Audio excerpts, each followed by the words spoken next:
Madina Munavvarada yahudiylar ham yashashadi.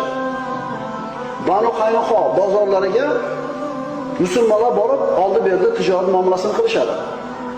Muslimalardan biri mana shu Banu Qaynuqo yahudlarning bozoriga borib, bir oltin buyum xarid qilishlik uchun bir do'konda oldida o'tirib savdo qilayotganda, bir habis yahudi keladida ro'molini yoki ko'ylagini bog'lab qo'yadi.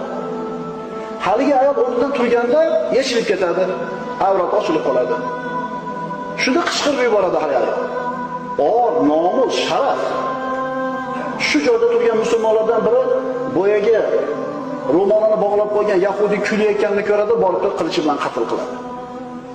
Yahudilar yig'ilib kelib, bu musulmonni qatl qiladi. Rasululloh mana shu muslimaga mana shunday bir haqorat qilgani uchun, origa, nomusiga tekkan uchun, musulmon kishining qonini to'kkan uchun qo'shin tortib keldi. Bitta ayolning nomusi uchun. Rasululloh sollallohu alayhi vasallam bir ayolni bir yahudi boshiga tosh bilan urib qatl qilganligi uchun olib kelib boshini ikkita toshning o'rtasida majag'lar bilan qatl qildi.